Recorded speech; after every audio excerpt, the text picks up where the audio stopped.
Hi everyone, this is Naishadh Gadani coming to you from Melbourne, and this is Career Care Package's 108th show. The show is about cutting through or cut out, how to make your resume stand out. Well, a wise woman said that everything you write on a resume needs to earn its place there. So tonight on Career Care Package, we are talking on how to make a resume stand out. A standout resume has no fluff, no exaggerated claim, no weasel waffle. And to talk with us on this very topic, we are welcoming Matt Warzel from MJW Careers, all the way from North Carolina. I know that's somewhere in US, but I can't point where exactly it is. And Matt's been writing resume and providing job search since 2003. So we are talking on how to make a great resume, but let's welcome the co-host Karalyn Brown. Thanks, Naish. I feel very welcome. It's great to be here tonight. I'm really excited to talk to you, Matt, about writing a resume, and thanks so much for joining us. Thank you for having me. I'm excited about it. Excellent. So a great place to start would be to tell our audience about what you do with your company, and I think the type of people that you support finding jobs. Absolutely. So MJW Careers, we're in Wilmington, North Carolina. It's kind of on the coast near, if you want to go between, Florida and DC, kind of around that area, right in the middle between. But essentially, for the last 15 years, been kind of honed my craft of writing resumes and career coaching and interview training ever since I started in HR initially in recruiting. So a lot of people say, how do you end up in HR? And it's kind of always a roundabout way. Not many people come out of school going, I'm going to be in HR. So Exactly. I was one of those people as well. And so, after kind of honing in on what hiring managers are looking for in resumes and kind of dealing with requisitions and recruiting game, which is, as anyone who's out there as a recruiter knows, it's pretty cutthroat. It's intense. It's a lot of ups and downs. It's one of those kind of businesses where you can thrive in it, but some people might get burned out. And that's kind of what happened to me.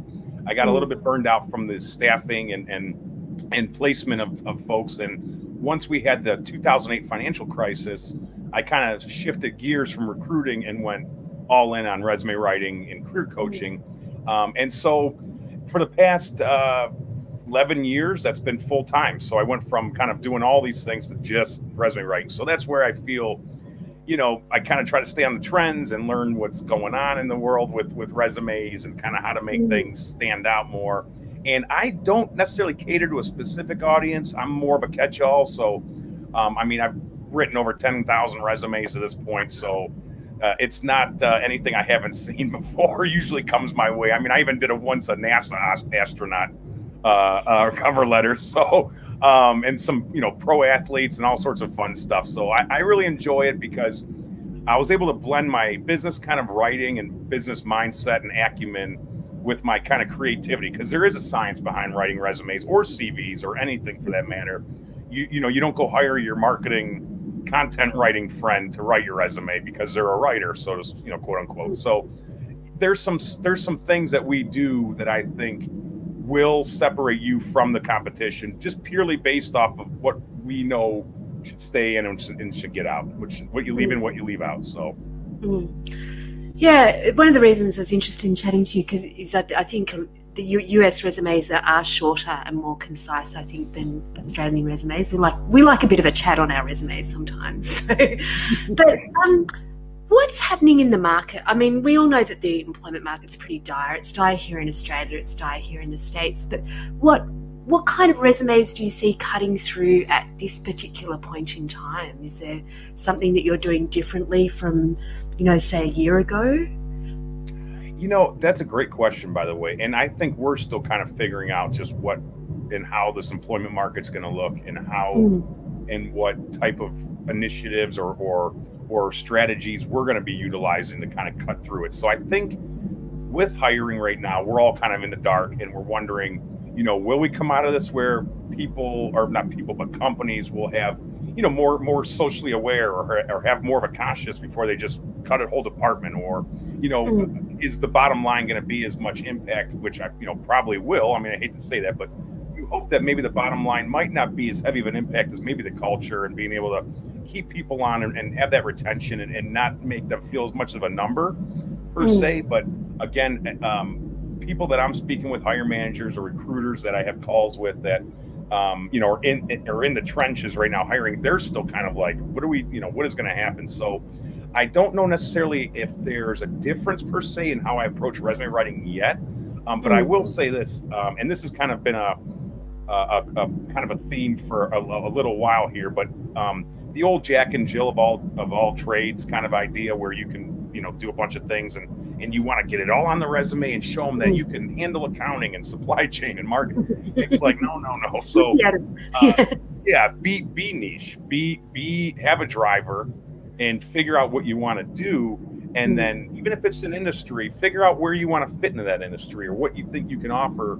And then figure out what are the people doing what you think you can do and figure out how they got there and really hone in on a skill or a trade or a role and then grow from there and give value to the hiring managers in that type of capacity, because I think that's going to help you stand out more in your resume, is having it more of a narrow focus and then wowing them throughout that messaging about that one particular focus. And it sounds like you did quite. It sounds repetitive, but it sounds like you did quite deep when you're writing a resume with people. So how do you get people's story out so you do know that you're presenting quite a compelling message about them? What's your process with that? Yeah, absolutely. So I think a lot of it, I lean heavily on my pre-screening questions that I'll try to just get as much as I can out of that. You kind of suck as much as you can out of them before they leave it to you to then go and try to fill in gaps and pieces without obviously fibbing, because that's rule number one, is don't lie, because it will come back to you. Especially if you actually get the job and then you're starting to have to do things you have on your resume. But that's kind of where they lean on us, is saying, hey, I know the industry speak, or I know some of the keywords, or we call them buzzwords, which I can get into later. But, these are the things that we have just from our day-to-day, how to fill in these blanks. So I lay heavily on, let them tell me first, what are your accomplishments? What are some really neat things you've done to impact the bottom line, regardless if you're responsible for a metric. Not everyone has an Excel sheet at the end of the day saying, here's your numbers. Not everyone's in sales, kind of thing. So, but you got to think in terms of every day you're going to work, every day you're accomplishing tasks. What are they doing for the greater whole? And did you notice any sort of efficiency improvement or waste reduction, or, maybe you had a project where you salvaged a customer that was angry, and you might think, not a big deal. I just kind of helped them through the call troubleshooting. It's like, well, now you just saved them, X amount of dollars in revenue that they were going to lose if the person on the other end was upset. So you got to really think in terms of what's your accomplishments and value that you're bringing every day, and then start tracking this stuff in a journal. Like, write out, odd projects or just neat things that are apart from your day to day. And once you kind of get this toolbox of neat things you've done, whether it's new technical skills you acquire or new processes or whatever, then you can start piecing it together, your actual resume and its messaging, a lot easier, rather than trying to really think back the last 10 years. So it's smart, I think, for candidates to really try to hone in on their day-to-day, make it about really putting all they got into it, and that includes tracking your accomplishments. It's funny. I think some people, like when I've worked with people on resumes as well, and I think people undersell themselves with the worry that they're going to oversell themselves a little bit, or they have the wrong kind of detail on their CV, so they might overinflate something but not draw out the really meaty and interesting stuff as well. So, yeah. Naish, do you have any questions for Matt? No, just wanted to let you know LinkedIn is not going to work. It has dropped again. So we'll be doing Facebook and YouTube live. Don't worry. We will still make you a superstar in at Thank least you. in Go back Melbourne. I and was play. worried Just about to me mainly. just to let you know. Yeah, I wonder whether it's because we're No, doing. We started streaming to YouTube recently. I I have no idea. I have no idea, and I've just sent a tweet out to StreamYard and say, "What the hell's happening? Yeah. And if This has happened twice, right?" So we will figure that out before tomorrow. Now, Matt, obviously, resume writing is an adapted skill for me. I can talk until cows come home, but when it comes to writing, I really have to really channelize my creative energy into that.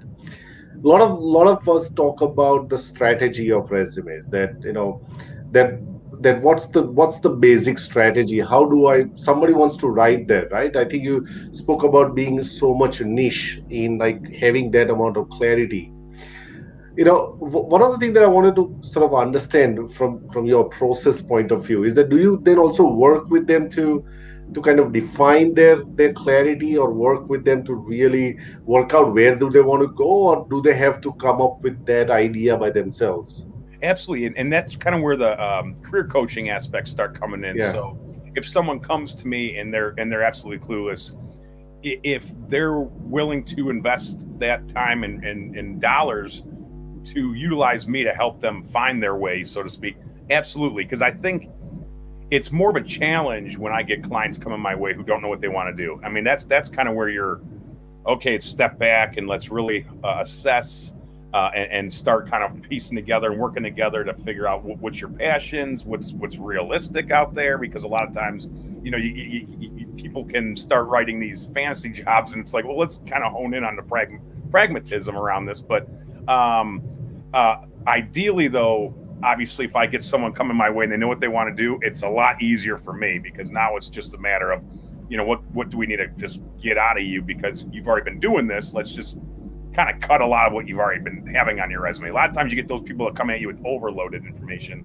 and you sift through to mine the gold nuggets out there. But in that case, though, absolutely, career coaching. I mean, I would say that to the audience: if you are unsure and you maybe reflected on things and you've really tried to hone in on an idea, but you really can't get there. I'm dealing with this right now with my niece, actually. So, and she just graduated, and she's these poor 2020 kids. I mean, what a horrible time to graduate, and I feel so bad for them. And I hope employers notice that when they're considering talent, that kid glove these people, because I mean, this is something no one's ever kind of dealt with coming out of in modern times.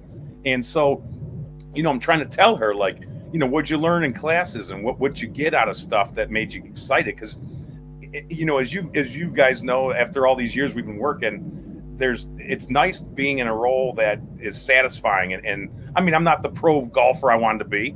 I'm not the drummer on the stage. I mean, we're not all going to live the life that we want, but I mean, I like doing what I'm doing because I get satisfaction out of helping people get interviews and jobs and changing livelihoods. So it's important work. And I think if people can just, be gentle on themselves and know, hey, I'm not going to be in the orchestra touring around the world, but maybe I can do something similar to it, or maybe I could be a teacher in it, or maybe I can start, consultant classes with students in the area, whatever, get creative and think of ways you can still brush into that world and be a part of, music or sports, or, at movies, or whatever the fun stuff. So, I feel that if people are lost, reach out and get help. I mean, there's so many good resources. I mean, even if you were to tap your local, there's local business support things that are free. We have SCORE and DBA, I think it's DBA. Sorry, early. I haven't talked to them in a while, but so we have these kind of different companies that are willing to help small businesses or entrepreneurs or gig economists. So, put yourself in that world and see if maybe somebody can help you learn what you might want to do that relates to something you have a passion for. I think it's hard, isn't it, when you first start, when you first go out in the marketplace and people say to you that question around what's your passion? And it's like, well, I don't know yet. I don't know until I've done a few things and I made a few mistakes, or I've I think we put a lot of pressure on people and pressure on ourselves to really, really nail it. Yeah. And you don't have to. That I'm glad you said. Sorry, I didn't want to interrupt, but you don't have to do that either. Like sometimes people wait to jump off the diving board too long. It's like just jump, and then you can go and be a master diver by the end of the day. Like don't be the master diver on the first one. And so that's a big one. I see a big one in just in day-to-day life of people I know that procrastinators will call them, but at the same time they're not even they're like ready to work and they're doing all these planning. But there's no execution. There's just so much planning, and then they just crumble because they're like, my plan's not coming together where I thought I could start day one correctly. It's like, no, just start day one. And I mean, when I first started, I'm sure I had customers. Now I'll look back and go, oh my God, those are the resumes I did, but they were $50 and they were 10 years ago. And, you're not really, it's very important work. You don't want to make anybody not be a competitive candidate, but we all kind of take our lumps and learn, and there's refunds to be had. And, you're learning things that you're like, I won't do that again in my business. So, people need to just dive in and stop getting in their heads so much and just take action, because if it's something you don't like, then in a few months you gave it your all, as much as you probably could, and you get burned out. Well, then try something new, but at least it's 3 months. It's not a lifetime, just people take a year off and go travel Europe and do stuff after college. I mean, take that year and go do a bunch of odd jobs and figure out just things that you can do to fill the time, and maybe something will brush on you and you think, okay, this was a pretty neat odd job. Maybe I'll explore this little industry or world a little bit more. So, I mean, just take action. That's another one. I'm glad you brought that up. Yeah, it's a funny thing just, talking about when you started your business. Like I left the corporate world, and I knew I'd enjoyed writing, and I'd been in HR and recruitment. And so I set up a website, and I put my marketing on my website around a friend of mine who was an executive in marketing, thinking she's the type of client I'd love to get. Wrote the blurb and put up my Google AdWords and whatever. And my very first client was a train driver. So I'm like, well, that worked. So, but, I know, the benefit of working with an outside professional is that they can see things, like you can see things in people that they can't actually see themselves, and the market and that type of thing. But it is diving in the deep end sometimes as well. So yeah, absolutely. Yeah. I wanted to ask you a question about, like, what mistakes do you see people make in resumes? What are typical things that people shoot themselves in the foot with? Absolutely. I mean, the first thing, and it's funny, I actually wrote a blog about pet peeves about 2 weeks ago, and it's so funny because, I mean, you as a writer too, something. Okay, first off, the biggest mistakes are going to be grammar related, spelling, anything that relates to over capitalizing. I know that's one that drives me crazy. But what's funny is these aren't existential mistakes. People think like there's nitpicky mistakes, and then there's like messaging mistakes. And so messaging is obviously the one that's going to it's going to hold a lot more, I think, volume, because if they're on the fly, they might not catch the THE spelled TEH, the thes and stuff like that. I mean, those things will bite you in the butt sometimes, but it's the messaging. If your tone and how you're presenting your credentials and in what matter and what flow, that stuff I think is going to be way the most heavy. Is your experience matching up with what they have open? I mean, that's kind of the first thing I did as a recruiter, was go right to the experience, because what have you been doing? Because I need to make sure you can kind of do it right now for me. But as far as nitpicky, the cap, I know I'm not sure if you've had this happen, Karalyn, but the over capitalizing where you got to go and start filling in all these little letters, so you're like, why did you capitalize every sentence? That drives me nuts. The random capitalization. That's like my number one. I don't know why. It's because it puts so much work on me in the back end when I'm trying to like manipulate it. But and then I hate the no dashes between the phone number, where it's all clumped together, misspelling, using ambiguous or unclear verbiage. I don't like when they try to outsmart the reader. When people come to me, I get it. You might be a PhD and you're a physician, but you got to remember, the recruiters, we're marketing people, we're management people, we're people that were real estate, that never even went to college, that, because as recruiters, it was almost like, do you have a pulse? Yes. Come on in. And you will stick around if you have a brain too, but if you don't, you're out the door. But And it's not one of these, again, it's a cutthroat one, but it's not like this kind of industry where, and not to bag on industries, but, insurance sales, you come out of school, you got a marketing degree. We got hounded by Affleck. That was like our thing. Affleck, you would come be a salesman. It's, commission only. And that's fine, but that's the reputation Affleck decided to have in the market. They decided it was commission only and it was a churning style kind of thing. So recruiting almost had that aspect to it. But honestly, if you are trying to outsmart people, it's not going to work, because the gatekeepers like us that are marketing people that we just need to see if you can fit the role. I don't need to know what every intricacy is the surgery you're performing, but I need to know that you can do the surgery. So if you start trying to outsmart me, or like my IT clients that decide that they want to put on 50 acronyms in the first half of the page, you're bogging down the reader. Because, or military folks, like I try to help my military transitioners reduce that verbiage, that content that weighs heavy, that does nothing to do with the private sector, and try to figure out what the correlations are. But yeah, ambiguous, too long, or long-winded, too much information. Like we said, what do you cut in? What do you leave in? What do you leave out? I don't want to know about your time at IBM in 1993. It really, as much as it might have been fantastic for you, hire managers are busy people, and they got to get to the point. So, and then I could go. I got probably 15 more, but just some ideas. Just take care of your document, because it's a one and done. It's a living, breathing thing. Don't get me wrong. You're continuously updating, making it better. But when you're initially starting it, once you're done with that first version, that or let's say fifth version, but you're the revised version, finalized copy, you're good for a minute. Like, use that for a minute. And then as you accumulate continuing education or what have you, you can keep adding to it, because it doesn't die out. This thing should be continuously added to and tweaked. But, don't make it so daunting. Get a first version done that you're proud of, that looks good, mistake free, and start using it.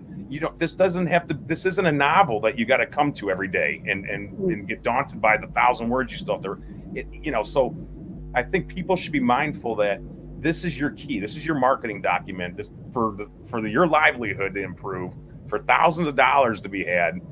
So take it serious and go through it with a fine-tooth comb. Grammarly, there's plenty of software out there now, and show the hire manager that you care, that you give a what. Because if you're sloppy, if you turn it in where it looks like, and you guys know from seeing the resumes that come to you that you're like, this is as unprofessional as it gets in terms of layout and how they, they speak, the technical stuff on it, or whatever, the statements they make. And so, you can see that that's not a viable candidate based off of, they didn't take the time to get this done right. So these other 10 people did. So now I'm going to go through them and see which one's a fit. It's funny, I was looking at somebody's resume the other day, and he was a very senior person, and his resume looked like one of those ones that you get off a graphics, you download off Canva or whatever. It looked like a marketing resume. And so the tone and the font, it just completely was absolutely the wrong fit for that kind of person. So I hear exactly what you're saying. What do you think about how much advice do you give? What advice do you give to people around tailoring their resume for every role? Do you get people to match it up to every role that they're going for, or do you sort of have one master copy that you suggest people use? I always say it's better to have multiples for different job types. That's my first answer. But again, that could be, a little bit more of a premium depending on your budget. So they really have to figure out, okay, if you're going to go out there trying to hone in on 3 different titles and 3 different roles into one resume, know that you're probably not going to be as competitive as the people that have done one role per resume. So that's the first kind of professional answer. But having said that, there are certain things, like if it's a sales marketing person, and this is just getting specific, but I really have to take it case by case. Are you someone that's trying to be in sales and accounting or sales and marketing? Because if it's sales and marketing, I could probably blend them. It wouldn't be as daunting for the reader, a person that's kind of similar stuff. But if it's finance and then an operation or a supply chain without the two meshing, and you're like, I want to do procurement, but I also want to handle the accounting and QuickBooks. Now it's like, well, let's just get 2 resumes, because let's make you look like a fiscal minded person, and then let's make you look like a supply chain driven person. So, I'm a big believer of that. Now, having said that, what I'll tell my clients that might only have a 1 resume and they ask me for advice, how can I do this to tailor it? I'll say, take your first half, So we're saying everything up into experience. This includes a summary, your core skills, and then accomplishments. Those three things you can alter. Experience can stay the same. Education, certification, volunteer, all that stuff can stay the same. So your summary you alter now to make it look more appropriate for whatever role. The buzzwords, change them out. Fill them all in and change them out so it looks like the different roles. And then accomplishments, which is really cool because this is a section where you maybe got 5 to 10 statements that are really big wow ones that directly relate to the role that's open. And that's where you can kind of get creative now. Now maybe you worked at IBM in 95 doing IT management, and then you went off and did freelance, real estate investment with people. And then you want to go back to IT. So it's like, okay, let's figure this out. So what we do is you can take some of those really neat things you did in IT management in the 90s, throw them up here in the accomplishments section, and then just leave that IT management as a previous work history where it's still showing on there, but we're not going into what you did there because it's all the way at the bottom of page 2 or whatever. So you can use that really good stuff and put it in the accomplishments section. So you can say led a technical team of X amount of people, whatever. And now at the interview, let them figure out where you did it at. Let them talk to you about your story and where all these neat things that are at the top half of your page relate to having been in real estate or investment stuff, financial investments the last 20 years are like, okay, well, clearly this was probably from back in before that, but let them ask you that, because once you're in an interview, and that's all I do is try to get people in interview rooms. And you might be able to wow them then to tell them, no, I can deal with this still, and here's why. Because once you get in an interview room, gloves are off. I mean, you can convince anyone. You're in that room. They want you to be the right fit. They're not going to waste their time bringing you in the room. Just say, hey, let's just have a chat with this guy. He seemed interesting. No, yeah. I mean, they want you. Clearly, they see you could be a fit. So wow them then. Yeah. Fantastic advice. What about applicant tracking systems? Do you do anything with because Naish and I have had a few sessions on those, and what do we call it? The applicant terrorizing system. Yeah. Oh my God! If I would have known what these things would evolve to back in the 2000s, I was like, at first it was just like just software that we put resumes in. I'm like, this is easy. This makes sense. It's just just kind of housing resumes. Now it's like, what? I got off a call last week about I constantly am on calls about ATS because this is where I live and breathe now. And I don't, obviously hundreds of them.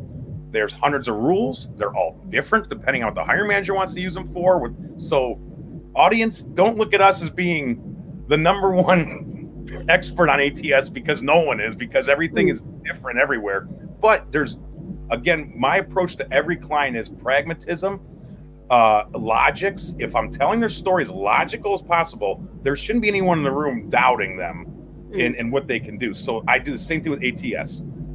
If you don't have borders, bells, whistles, lines over here, this line over here, text box over here, if you just have a nice flow, but also, looks neat, looks aesthetically pleasing. There's little templates out there that look really neat and almost would appear to be something like an ATS nightmare type format, but it really isn't. Those are some nice templates to get a hold of. And so essentially have it laid out so when it goes through ATS, it's not getting eliminated based off the aesthetics. And next, you got to play the ATS game. So this isn't like, okay, this company has this opening.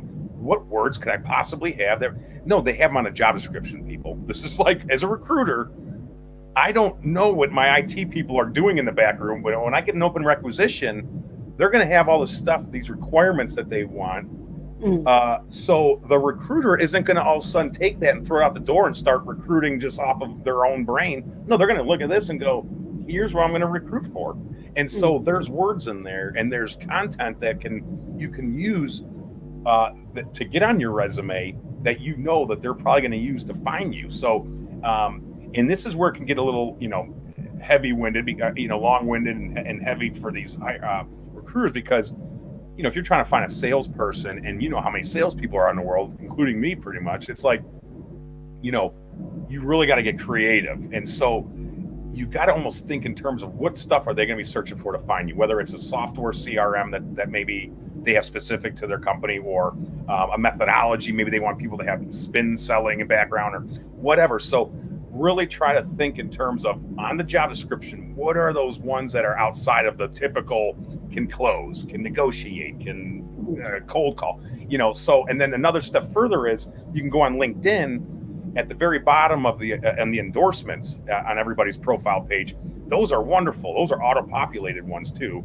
And those ones are just a treasure trove of ideas for you to include on your resume. If you don't have them already and you've done it, might be a good idea to get it on there if it's looking like it's kind of a popular thing that a lot of people who in your capacity are having on their profile. So, look at those endorsements under there too for a good idea to find them. But again, essentially ATS, your best bet is make it where you play the game as logical as possible without having anybody kind of, question, is this going to be something that's in the job description or not? Play the game logical where if you're following the rules of the description, most likely you're going to get at least a buzzword or two that'll be on those recruiting searches. Yeah, very sensible advice. I think what I sometimes struggle with is clients not really being clear on the accomplishments, or the success stories. How do you work with clients to really bring the success stories out? Because a lot of the people that I work with, I primarily work with a lot of immigrants when they come from overseas to make Australia their home, and most of them have never experienced unemployment. They've consistently worked, and they must have had huge amount of accomplishments. But they say, I've done so many things, but I don't know whether I can exactly pinpoint. I can't quantify them. That's another thing. Naishadh, I can't quantify that I saved half a million dollar. I can't really quantify. How do you work with them, and what are some of the tips to help clients to really figure out their success stories? Yeah, so that's a good question. And a lot of times my accomplishment, well, we'll say two parts here, and immediately, accomplishments are going to be bottom line impact, things you've done that are different from your day-to-day roles, things that may have, again, and I call them business quantifiers, like I said earlier. Did you reduce waste? Did you streamline efficiencies, or what have you? So here's how I approach it. If you don't have a metric tied to it, if there's no way of getting a percentage or a dollar sign or whatever, take the sentence that's a task. So like, a warehouse worker might be, just responsible for making deliveries. Okay, so most of the time you're going to get them where they say, delivered goods to customer sites, whatever. And you're like, okay, good. I get it. We all kind of knew you were doing that. So let's take that. So you can say something like, and this has to be real, but you could say something like, okay, did you do it all on time? Oh, I did. Excellent. There you go. There's one quantifier. Ensured 100% on-time deliverables, and then finish the sentence in terms of what the task was. Ensured 100% on-time deliverables by timely loading and unloading 100 tons average daily cargo or whatever. So now it's like, wow, this person's coming to me saying they're a warehouse worker, but look at how they're showing that they understand their value and their bottom line. And that wows with hiring managers. That's the stuff hiring managers want to see, because they're like, they're flying, and all of a sudden it's 4:00 and they're like, I got to go through these resumes. This sucks. I have so many things going haywire in the operations, but I got to stop my day to look at resumes because these people keep quitting on me.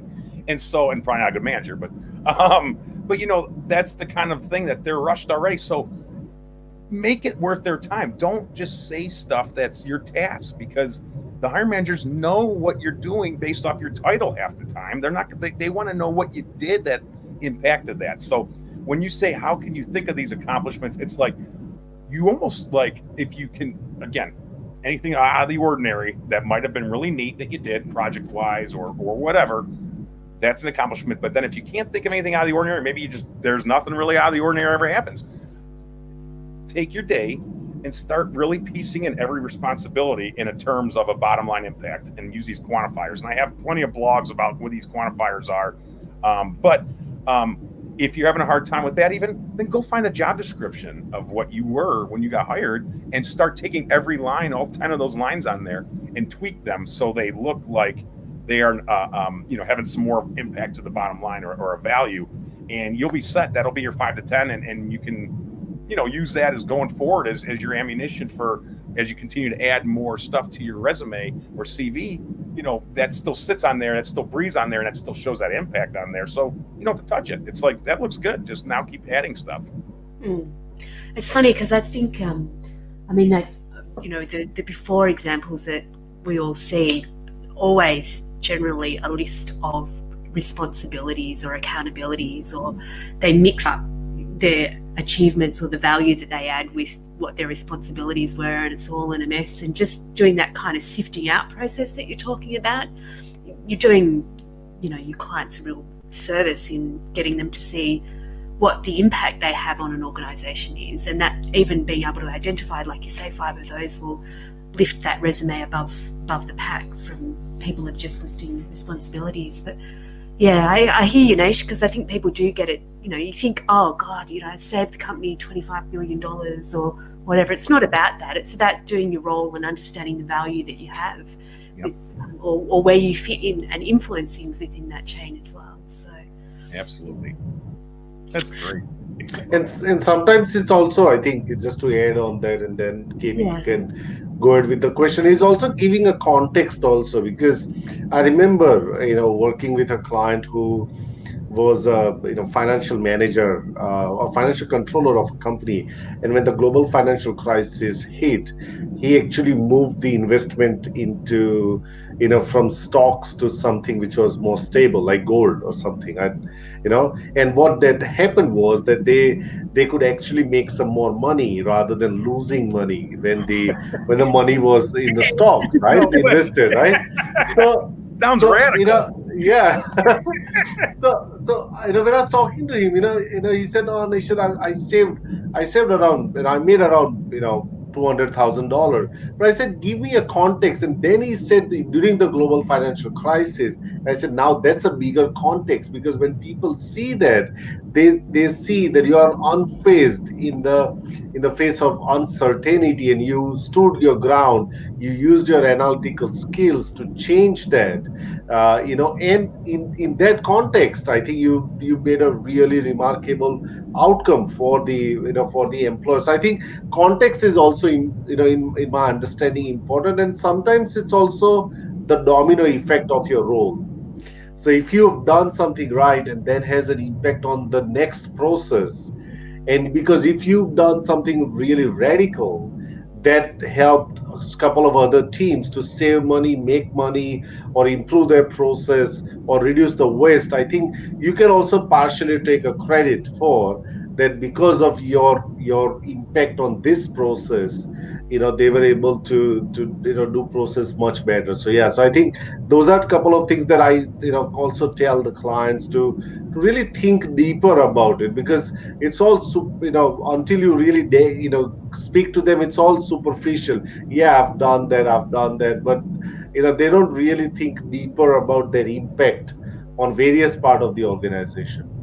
I love that, and the context. That's brilliantly said, because I've had that specifically come to me in numerous times about people wanting to mention what was happening, whether it was a meltdown where we all knew about the financial crisis, or something maybe in an industry where we might not know, but it happened in industry people know.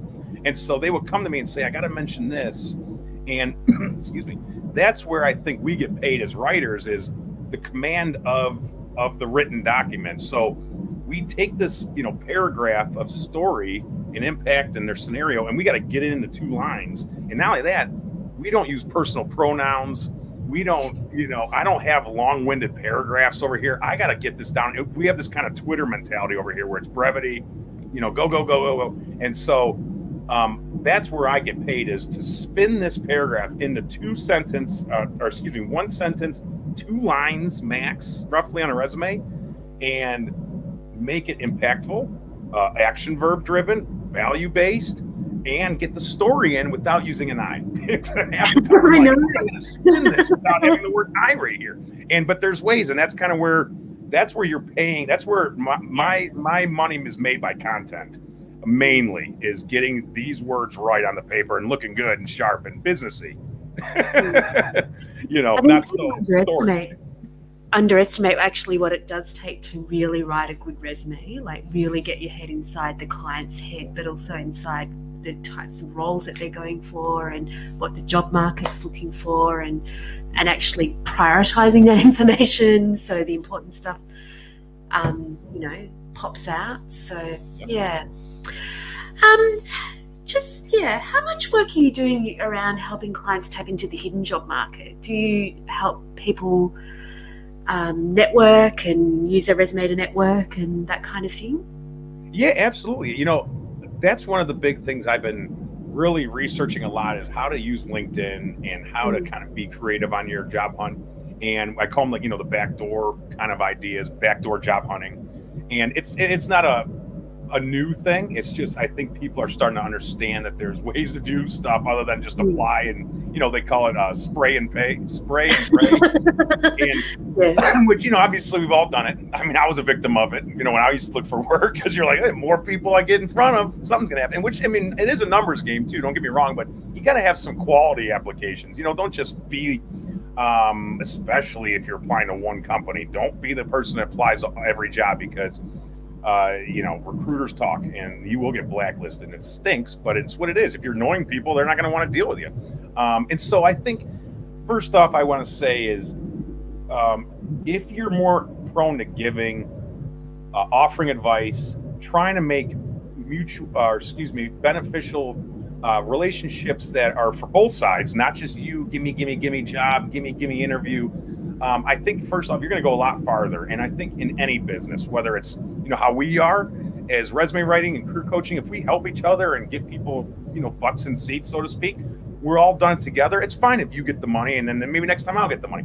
So people are like not so honed in on the money hungry idea and getting ahead and jumping on whoever it takes to get ahead, which obviously it's not a catch-all, because there's plenty of people that do it and they are wealthy and it worked and now they have no friends, but whatever, they got there. That's fine and dandy. But I think that if you're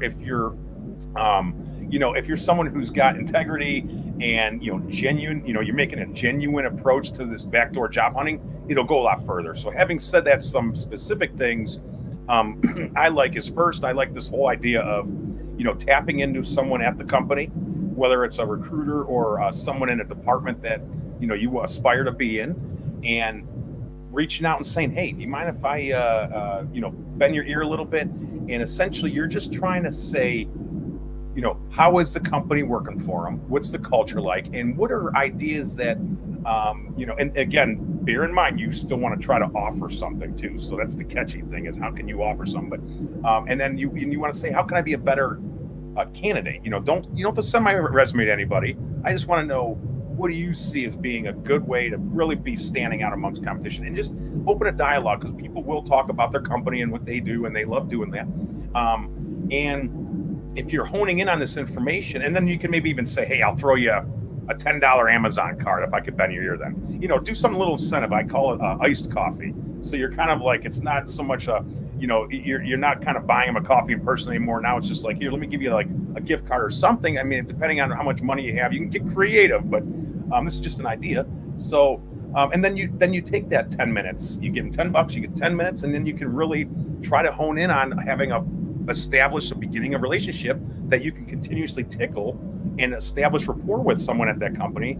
And maybe possibly then, after you had some dialogue and some relationship building, maybe they'll be prone to helping you a little bit further. But again, it takes time. This isn't like, I'm going to get a job in 3 weeks and it's going to start now. I mean, this could take 6 months, and you really got to massage these relationships. So like, that's one idea of trying to get just someone in the company to start talking to you. Another one is social media. If you like hound them, in terms of like, not negative, I'm talking like you're sharing, you're commenting, you're being involved, somebody on the other end is going to notice your handle, and maybe you can leverage that. Then you can reach out and say, hey, I shared your article over here, and I got some people to really enjoy your brand, and almost kind of be an advocate, and then you could say, maybe you mind if I bend your ear, and just figure out how can I be a better candidate in your business, in your company. I really enjoy your company. So, there's just different ways to really hone in. And again, I've got some blogs about this. I could go on for some more, but it's like there are people out there that you can tap that can help you get to where you want to go. But you just, again, be genuine about it and don't be gimme. Offer something. Maybe you can think of a strategy to help them if you saw them in the news and on a Google News, and you go, oh, this is what they're dealing with, and that's in my world. This is my department. Maybe I'll talk to them about this news thing or whatever. Just kind of something where it shows that you can actually offer them some advice, maybe. And again, this is like you got to do some thinking. It's not just a Google search and then it tells you what to do. We actually have to be thinking of our own strategies and try to formulate ideas. And people are doing it, and it's working. Mm. Yeah, there's so much information in social media, on LinkedIn and so forth now. You can always pick a clue and start that as the seed that you plant, I guess, is one way to look at it. So absolutely. Yeah. Naish, got any more questions? We've put Matt no, I don't. No, I think other thing is, if we can probably, because you also write LinkedIn profiles too. What are your hot tips on LinkedIn profile writing as well? Because I've seen, and also, this is what traditionally my understanding, and probably KB would agree with it, that, United States is, it's pretty direct, pretty sales. If you're not really able to sell yourself directly, then you're not, nobody will cut through. Where Australia is a little bit laid back. They want to see the sales, but they just don't want to see the sales because they don't want to say, no, you know what, just back it away from me, right? Yeah. So tell us, what are some of the emerging trends around LinkedIn? Because 600 million people, I don't know what LinkedIn is going to do after 2, 3, 4, 5 years. I don't even know how many, what will happen to all these profiles, and the sheer volume of people. It's just too difficult for people to be found just based on keywords. I just don't understand that people could be found just purely based on keywords unless you've got a humongous or sizable network. But what are some of the 2020 tips on the LinkedIn profile writing? Sure. Well, first and foremost, keep it professional. It's not your Facebook, so I'm a believer of matching your content from your resume. I know this can go all over the board. Everybody's got two different sides. I'm fine with it. My thing is, when I used to recruit, and this is kind of comes down to the American recruiter is a busybody who's responsible for numbers, and so I've never been in a recruiting scenario where the hiring manager's like, "Don't worry about it. We'll get him. We'll get her. Don't just go home. You get out of here. You had a long few hours." I was there 6 a.m. to 7 p.m. I mean, it was like, you were driven to meet the numbers. So having said that, if I'm taking time to digest every story on LinkedIn, I'm never going to find anybody. And so when I was recruiting, it was fast, go 3 seconds. So having said that, that's kind of where I vision the recruiter is still in America, which it kind of makes sense. They still are, based off my conversations. I haven't done it in 10 years, but I still network with recruiters and they're still busy. So having said that, if this recruiter finds a candidate that's viable and goes to the hiring manager with him or her and says, here's this resume, and the hiring manager's like, yeah, I got them on LinkedIn right here. And if it's two different people, you're making them stop what they're doing, and they have to start talking about what person is this. So I'm a believer of keep it the same, so that way it's essentially just an online version of your resume, and here's your one on your desktop, and whatever you're applying to, you use accordingly. Now, having said that, there are going to be recruiters that like the more personable LinkedIns, or they want to see a little bit more of a story in their summary, or a little bit more of a maybe using a personal pronoun, which, again, only in a cover letter for me, or follow-up thank yous. Those are fine. Other than that, though, no pronouns. But some might, and that's fine. Again, there's no proven theory. Okay, every hiring manager and recruiter are different. They might be same recruiter hiring manager, but it's Thursday instead of Monday. And now they're a different recruiter because it's Monday and they're mad. And so they're going to be more aggressive. I mean, it's literally livelihoods are at stake based off of emotions every day. And it's crazy to me. But it's what it is. So having said that, so I keep it the same. I like that if you don't get too personable or fluffy, because again, I'd like to keep it professional. Fill in everything on LinkedIn. Don't leave any stone unturned. And also, moreover, on that, auto-populate everything, because LinkedIn's doing a fantastic job now of pre-populating, auto-populating words. Click on it then. Don't be the one that doesn't click on the auto-populating, because LinkedIn Recruiter, which is like a software, we won't bore the audience with the behind-the-scenes stuff, but there's like a software out there LinkedIn allows recruiters to use that will filter their searches even more, kind of however they want to manipulate them. It's not just here's your title and then you wait, so you can really start getting some really narrow searches. So they use those skills that are auto-populated, those schools that are auto-populated, they use that sometimes in their searches. Maybe they want someone coming from Ford only or GM or whatever. And so if you didn't auto-populate Ford or GM, you're not going to get in that search. So having said that, auto-populate everything, big believer of that. Maximize your visibility. The more fun stuff you do add, and by that I mean some media, some projects, little just brochures of that stuff's all good, because that stuff is easy for them to see. They don't even have to click it if they don't want, and it doesn't take up much space. So you're just adding a little bit of addendums. I like the addendum thing. It shows you stand out a little bit. Projects, volunteer groups, or affiliate, it's so funny. They I don't know how they change these like things around so much, but it's like, I think it's still groups on there. Might be affiliation on LinkedIn. It's like, it might've been in the group last week, but anyway, so, you fill out as much of these categories as you can. And, my last bit is though, is if you take the endorsement section is so important, and people just kind of don't even think of it ever, because it's at the bottom and it's buzzwords and people are just like, whatever. But really, like, trying to get the 50, I think it's still 50, and get the important 50. If you did, get rid of MS Outlook. You don't need Outlook on your endorsements. There's a whole blog post on that, isn't it? Get rid of Word and Excel. Get rid of Word. It's funny. I still will use Word depending, though. I mean, there's certain professions that you're going to need to put it on there still. But yeah, I really, like, if it's a network engineer and they've got like 50 other technical proficiencies, Word's not staying on. But, so depending on, what your situation is, though, really try to hone in on those main 50 skills, because a lot of people will have ones from like college and they're like, oh yeah, I did PowerPoint in college and I've had it on my LinkedIn since then. And it's like, you haven't done PowerPoint in 15 years and you hate it.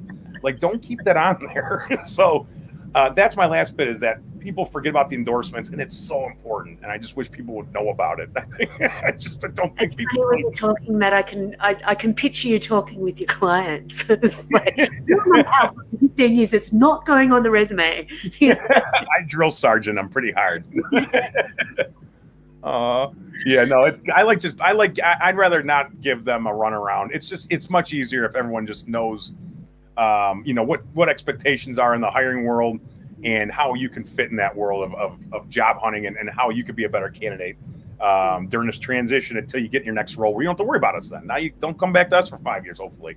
But there is a world you got to live in while you're unemployed and looking, and we're kind of the understanders of it. And so tap, whether it's me or you guys or the million other free documents out there on Google that you can pretty much probably put together a nice job hunting strategy just Googling for a couple days. There's plenty of advice out there, and people know what they're doing, so take it. Fantastic. Excellent. I think we are close to an hour. Thank you very much, Matt. Thanks for getting up, early and getting ready with this, because we do appreciate the time of you. And sorry, I don't know why we couldn't make the LinkedIn live work, but all the listeners, don't worry. I'm going to put the YouTube link so that I'll also send a YouTube link to you, Matt, too, so that you can spread the word, because the things that we discussed are pretty important for the job seeker, whether you are in US, Australia, or in New Zealand. It doesn't matter. I think they are still transcends the boundaries of various countries. So thank you very much, Matt, again, and we would love to have you on again, and we'll talk about hidden job market or something, Yeah, which is still a very hot topic, and in this pandemic times, I think it is far more important than anything else. absolutely. We could do some virtual interview and stuff too. That's starting to really that's coming at us hard. So yeah, I've been doing some webinars on that. So yeah, there's a bunch of stuff. It's but don't get overwhelmed, job seeker. Remember, just doesn't. We're not inventing rockets. All right, we just be logical. Or else. Thanks for having me. That was fun. You guys get some sleep. Yeah.